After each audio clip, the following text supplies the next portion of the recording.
नमस्कार दोस्तों, स्वागत है आपका एक बार फिर आपके अपने यूट्यूब चैनल पीसीबी हैक्स में। जैसे कि दोस्तों मैंने आपको पिछली वीडियो में समझाया था कि सैमसंग इन्वर्टर फ्रिज पीसीबी में आपको दो मेन पीसीबी बोर्ड होते हैं। पहला ये जो आप देख रहे हैं छोटा बोर्ड आप देख रहे हैं हमारा आईपीएम सेक्शन पीसीबी होता है। यही पीसीबी हमारे कंप्रेसर को रन करने का काम करता है, यानी इन्वर्टर सिस्टम का सबसे इम्पोर्टेंट हिस्सा यही होता है। और जो ये आप दूसरा बोर्ड देख रहे हैं ये हमारा मेन कंट्रोल बोर्ड होता है। यहीं से हमारी पावर सप्लाई जनरेट होती है। यहीं से सारे हमारे सेंसर, फैन मोटर, डिस्प्ले और कंप्रेसर और बाकी सभी कंपोनेंट को कंट्रोल करने के लिए सिग्नल भेजा जाता है। दोस्तों अगर आपने अभी तक हमारी पिछली वीडियो नहीं देखी है तो मैं आपको स्ट्रांगली रिकमेंड करूंगा कि सबसे पहले आप हमारा वो वीडियो देख लें, क्योंकि पिछली वीडियो में हमने सॉकेट के फुल फंक्शन और वायरिंग बेसिक एक्सप्लेन किए हैं, कौन से कनेक्टर का क्या काम है, और वही नॉलेज इस वीडियो में आपको समझने के लिए बहुत जरूरी है। तो दोस्तों पहले पिछली वीडियो देखें और फिर इस वीडियो को पूरा देखिए ताकि आपको सैमसंग फ्रिज पीसीबी वायरिंग और टेस्टिंग दोनों पूरी तरह से क्लियर हो जाए। तो चलिए दोस्तों आगे बढ़ते हैं और प्रैक्टिकल टेस्टिंग प्रोसेस को स्टार्ट करते हैं।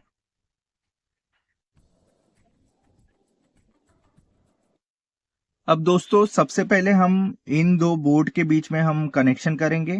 तो जैसे कि आप ये पहला हमारा आईपीएम बोर्ड था और दूसरा ये हमारा मेन पावर सप्लाई बोर्ड था। तो दोस्तों अगर आप आईपीएम बोर्ड के पास अगर आप ध्यान से देखेंगे तो यहाँ पे एसी इन लिखा हुआ है। यहाँ से हमारा जो पावर सप्लाई होगी वो हम इन करेंगे और इसे जो होगा हम इसमें डायरेक्ट सप्लाई नहीं देंगे दोस्तों। हम जो सप्लाई देंगे इस मेन बोर्ड के थ्रू देंगे, पावर सप्लाई कनेक्ट करेंगे। तो यहाँ पर आप देख सकते हैं यहाँ पे भी फ्यूज वगैरह लगा हुआ है। तो इसकी जो कनेक्शन हम ये दो पॉइंट पे करेंगे।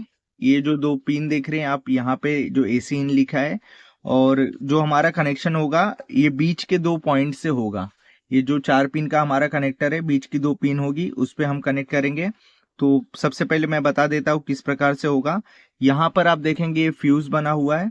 फ्यूज यहाँ से यहाँ पर जा रहा है जो कि हमारा एक पॉइंट हो गया, और जो दूसरा हमारा यहाँ से देखेंगे एक इस पॉइंट पे जा रहा है। तो ये जो आप देखेंगे तो ये हमारा बीच के 2 पॉइंट हो गए, ये 2 पॉइंट। तो सबसे पहले हम इसको कनेक्ट करने के लिए हम क्या करेंगे दोस्तों कि हम एक वायर ले लेंगे।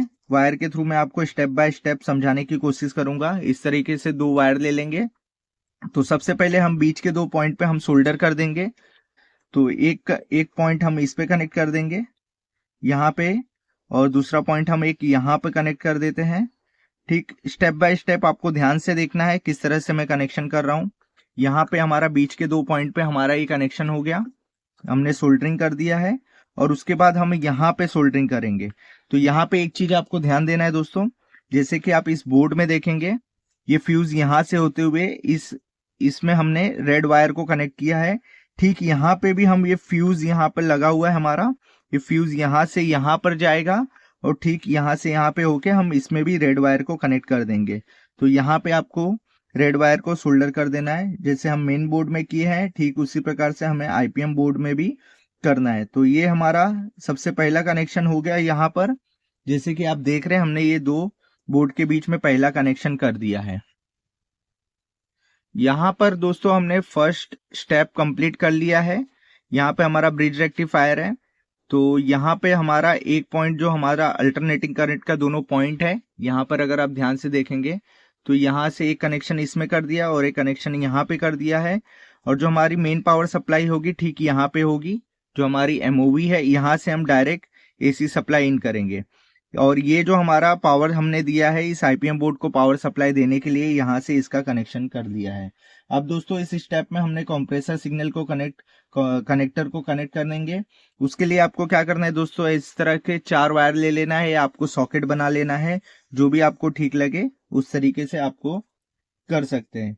तो आईपीएम अभी जैसे कि आप देखेंगे दोस्तों ये जो होता है हमारा कनेक्टर जो कंप्रेसर सिग्नल देने का काम करता है, कंप्रेसर को सिग्नल देने का काम करता है।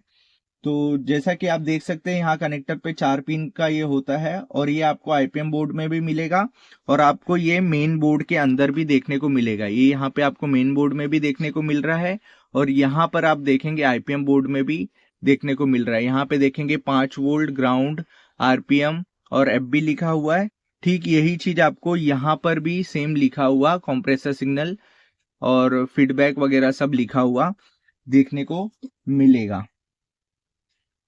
अब इसमें हमें दोस्तों क्या करना है कि जिस हिसाब से दोनों कनेक्टर्स में सेम मार्किंग लिखी हुई है और एक एक हम वायर उसमें जंपर के थ्रू इसमें एक एक को कनेक्ट कर लेंगे मार्किंग के हिसाब से, 5 वोल्ट को 5 वोल्ट के साथ, और जो हमारा ग्राउंड है ग्राउंड के साथ, कंप्रेसर सिग्नल, आरपीएम सिग्नल और फीडबैक। ध्यान रखें दोस्तों, एक भी पिन अगर गलत कनेक्ट हो गई तो कंप्रेसर को सिग्नल नहीं मिलेगा और आपका जो सिस्टम है स्टार्ट नहीं होगा।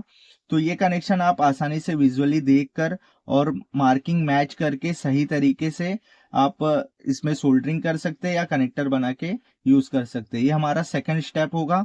तो सबसे पहले मैं इसमें कनेक्ट कर लेता हूँ चारों वायर को एक एक स्टेप बाय स्टेप देख के। यहाँ पे हमारा 5 वोल्ट लिखा है तो ये हमारा ये साइड आ जाएगा। तो सबसे पहले हम यहाँ पे 5 वोल्ट को कनेक्ट कर देंगे, स्टेप बाय स्टेप जाएंगे हम दोस्तों। यहाँ पे हम 5 वोल्ट कनेक्ट कर देते हैं और उसके बाद हम क्या करेंगे, लाइन से एक एक वायर को यहाँ पे कनेक्ट कर लेंगे। और हमने कलर वाली वायर यूज की है जिससे हमें कनेक्ट करने में भी आसान हो, किसी तरह की कोई भी तकलीफ ना हो, कोई भी मिस्टेक ना हो, नहीं तो हमारा जो कंप्रेसर होगा उसे प्रॉपर सिग्नल नहीं मिलेगा और हमारा कंप्रेसर भी स्टार्ट नहीं होगा। यहाँ पे आप देखोगे यहाँ पे एक मार्किंग भी बना हुआ है, अगर आप ध्यान आपको कैमरे में दिख रहेगा, मार्किंग भी बना है और ठीक यहाँ पे आपको यहाँ पे 5 वोल्ट लिखा हुआ है और यही मार्किंग आपको इस आईपीएम बोर्ड में भी देखने को मिलेगा यहाँ पर। तो हमें क्या करना है, सबसे पहले यहाँ पे 5 वोल्ट जहाँ पे लिखा है वहां पे हमें रेड वायर कनेक्ट करना है और लाइन से एक एक वायर हमें यहाँ पे कनेक्ट कर देना है। तो सबसे पहला हमारा 5 वोल्ट था, हमारा रेड हमने कनेक्शन किया था। एक वायर आपने कनेक्ट कर दिया तो लाइन से हम एक एक वायर कनेक्ट कर देंगे। तो ये हमारा 5 वोल्ट हो गया और उसके बाद हम लाइन से एक एक को कर देंगे, ये हमारा ग्राउंड हो जाएगा। ये हमारा सेकंड है, एक एक वायर को कनेक्ट कर देंगे। फिर हमने ब्लैक वायर कर दिया जो कि हमारा रहेगा कंप्रेसर सिग्नल के लिए, जो कि हमारा आरपीएम लिखा हुआ है। यहाँ पे हम एक एक कनेक्ट कर देते हैं। फिर से आपको क्रॉस चेक भी करना है। तो जैसे कि मैंने यहाँ पर आपको दिखाया, यहाँ पे आप देखेंगे 5 वोल्ट लिखा हुआ है, यहाँ पे हमारा ये 5 वोल्ट यहाँ पर लिखा हुआ है और ठीक यहाँ पे भी वही चीज है, हमने लाइन से इसकी मार्किंग कर दी है। अब यहाँ तक ये हमारा दूसरा स्टेप था जो हमें कंप्लीट कर लेना है। ध्यान से आपको काम करना है, किसी तरह की कोई भी गलती नहीं करेंगे। और इसके बाद दोस्तों हम इसके कनेक्शन, जो हमारा सेंसर का कनेक्शन होगा उसे हम करेंगे, जो हमारा थर्ड स्टेप होगा। तो वीडियो आपको पूरा ध्यान से देखना है दोस्तों, किसी तरह की कोई भी मिस्टेक नहीं करनी है। इसके बाद दोस्तों अब हम आते हैं नेक्स्ट और इम्पोर्टेंट स्टेप पर, यानी हमारे सेंसर के कनेक्शन पर। ये स्टेप बहुत ही इंपॉर्टेंट होगा क्योंकि सेंसर के बिना आपकी पीसीबी प्रॉपरली वर्क नहीं करेगी। तो पिछली वीडियो में मैंने आपको बताया था हमारा जो सेंसर का कनेक्शन होगा यहाँ पर होगा और एक सेंसर आपका यहाँ पर लगता है। जैसा कि आप दोस्तों जानते हो कि सैमसंग फ्रिज में नॉर्मली अगर आप फील्ड पे काम करते हो आपको वहां पे 3 सेंसर दिए होते हैं, लेकिन जब भी हम पीसीबी को टेस्टिंग के लिए स्टार्ट करते हैं तो हमें पीसीबी में कुल 4 सेंसर कनेक्शन देने पड़ते हैं। इसलिए यहाँ पर हम ओरिजिनल सेंसर हमारे पास ना होने की वजह से हम यहाँ पे 10 किलो ओम्स की रजिस्टर का यूज करेंगे। अब दोस्तों आप यहाँ पर देखेंगे ये हमारा 7 पिन का सॉकेट है, ये आप देख सकते हैं 7 पिन का सॉकेट है। इसी सॉकेट पे हमें सेंसर के कनेक्शन करने होते हैं। तो सबसे पहले मैं आपको यहाँ पे जो पिछला वीडियो में डायग्राम भी बताया था कैसे होगा, तो ये हमारा 7 पिन का कनेक्टर है। जैसे कि मैंने बताया था, आपको मार्किंग के हिसाब से भी एक बार और बता देता हूँ। यहाँ पे हमारी मार्किंग है 7 पिन के कनेक्टर पे और यहाँ पे मैंने इसकी मार्किंग बताई है। तो पहले जो 2 पिन होंगे हमारे एम्प्टी होंगे, उसके बाद ये टेम्परेचर रेगुलेटर होता है, उसमें एक कनेक्शन हमें करना है 10K का लगाना है। फिर हमारे 2 सेंसर होंगे जिसमें हमें 10K का एक एक सीरियल लगाना है और दूसरा हमें ग्राउंड को दे देना है। ठीक इसी तरह इस पीसीबी में भी हमें वही काम करना है। पिन नंबर 3, 4 और जो हमारा 5 होगा उसमें हमें कनेक्शन सेंसर के करने, जो हमारे 10K के रजिस्टर का यूज करेंगे। ये 4 हमारे जो सेंसर मतलब रजिस्टर है इसका हम उपयोग करके इसमें कनेक्ट करेंगे। तो 10 किलो ओम्स के सेंसर को हमें कनेक्ट करना है। जैसे कि आप देख रहे हो, मैंने इसमें यहाँ पर आप देखेंगे इसको एक सिरा हमने एक ही साइड से इसका पूरा यहाँ पर देखेंगे हमने एक ही साइड जोड़ लिया है और एक एक सिरा हमने छोड़ दिया है। ये हमें ग्राउंड में दे देना है और एक एक सिरा को हमें सेंसर में लगा देना है। तो यहाँ पर आप देखेंगे ये हमारा सबसे लास्ट वाला ग्राउंड लिखा हुआ है। पीसीबी के ऊपर भी यहाँ पर अगर आप देखेंगे तो ग्राउंड लिखा हुआ है। तो सबसे पहले, और इस साइड हमारा ग्राउंड हो जाएगा। तो सबसे पहले हम इसे ग्राउंड में कनेक्ट कर देंगे। तो यहाँ पर हम सबसे पहले इस पीसीबी में इसे कनेक्ट कर देते हैं ग्राउंड के अंदर। ये हमारा ग्राउंड में कनेक्ट हो गया। उसके बाद जैसा कि मैंने आपको बताया था, सबसे पहले हमारा सॉकेट पिन नंबर 3 होगा। तो ऊपर के 2 हमारे एम्प्टी होंगे और उसके बाद हमारा तीसरे नंबर पे हम लगा देंगे। तो ये हमने इसे तीसरे नंबर पे यहाँ पर इसे कनेक्ट कर दिया है। उसके बाद हम एक एक करके चौथा और पांचवें में भी हम इसे कनेक्ट कर देंगे। तो ये हमारा 3 हो जाएगा। एक हमारा रेगुलेटर जो टेम्परेचर होता है उसको भी हमें रजिस्टर लगाना पड़ेगा, नहीं तो हमारी पीसीबी में एरर कोड शो कर देगा। तो कुछ इस तरीके से आपको यहाँ पे रजिस्टर लगा लेना है, या आप सॉकेट के हिसाब से सेंसर भी बना सकते हैं।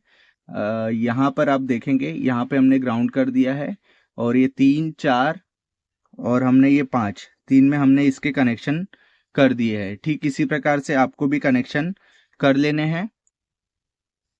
यहाँ तक हमारा दोस्तों कनेक्शन हो गया है। इसके बाद हमारा एक सेंसर यहाँ पर लगता है, जो हमारा ज़्यादातर हम पीसीबी निकालते हैं तो उसके साथ में ही कैरी कर लेते हैं। अगर आपके पास नहीं रहेगा तो यहाँ पर भी आप 10 किलो ओम्स का रजिस्टर लगा सकते हैं। तो इन सारे कनेक्शन, सबसे इम्पोर्टेंट हमारा जो सेंसर होता है वही होता है। अगर हम इसके कनेक्शन प्रॉपरली नहीं करेंगे तो हमारा कंप्रेसर स्टार्ट नहीं लेगा, कुछ भी सिस्टम चालू नहीं होगा। अब बचता है हमारा सबसे लास्ट दोस्तों, इसके बाद का स्टेप होगा जो हम कंप्रेसर को अटैच करने का काम करेंगे। तो कंप्रेसर को अटैच कर लेंगे। तो यहाँ पे मेरा कंप्रेसर मैंने लगा रखा है और ये कंप्रेसर की वायर हम जैक को यहाँ लगा देते हैं। ये हमारा है सैमसंग का कंप्रेसर, जैसे कि आप देख सकते हैं ये है। और ठीक यहाँ पर ये हमने कनेक्शन कर दिया है। और ये जो 3 वायर देख रहे हैं हमने इसमें यूवीडब्ल्यू लगाया है, क्योंकि जब हमारा कंप्रेसर स्टार्ट होगा तो साउंड एक टाइम के बाद एकदम स्लो हो जाएगा, तो आपको पता नहीं चलेगा। तो इसमें हमारी जो 6 सिग्नल आएगी उसके थ्रू आपको पता चलेगा कि हमारा कंप्रेसर स्टार्ट हो चुका है। और सबसे पहले हम पीसीबी को स्टार्ट करेंगे और पावर सप्लाई दे देंगे। तो पावर सप्लाई देने के लिए हम इसमें यहाँ पर हम पावर सप्लाई डायरेक्ट इनपुट करेंगे। तो मैं इसको भी इनपुट कर देता हूँ पावर सप्लाई को। और उसके बाद हमें कुछ टाइम वेट करना पड़ेगा दोस्तों। वेट करने के लिए आपको कम से कम इस पीसीबी को देना पड़ेगा 5 से 7 मिनट दोस्तों। 5-7 मिनट के बाद ही हमारा जो कंप्रेसर है वो स्टार्ट हो लेगा। और ये यहाँ पे पूरा लगा देता हूँ ताकि आपको पता चले कि जब भी हमारा कंप्रेसर स्टार्ट हो तो पता चले। और ये जो हमारी जैसे ही कंप्रेसर स्टार्ट होगी, ये जो आप एलईडी देख रहे हैं हमारा कंटिन्यू ग्लो करेगा। फर्स्ट टाइम हमारा ये ग्लो होके बंद हो जाएगा, उसके बाद ही हमारा कंप्रेसर स्टार्ट होगा। तो सारे कनेक्शन कर दिए हैं। अब हम इस पीसीबी को सबसे पहले लाइन न्यूट्रल भी दे देता हूं। यहाँ पर दोस्तों हमने लाइन न्यूट्रल भी इसमें कनेक्ट कर दिया है। अब हम इस पीसीबी को एक बार चालू करेंगे। तो ध्यान से देखिएगा दोस्तों, ये पीसीबी को हमने चालू किया, एक बार ये लाइट जल के बंद हुई और यहाँ पे भी हमारी लाइट जल के बंद हुई। हमारी रिले भी चालू हो गई है। और अब हम कुछ टाइम वेट करेंगे, जैसे कि हमें 5 से 7 मिनट तक वेट करना है। तब तक मैं वीडियो को पॉज कर देता हूँ। पॉज करने के बाद हम जैसे ही हमारा कंप्रेसर स्टार्ट होगा तो मैं फिर से आपको चालू करके दिखाऊंगा।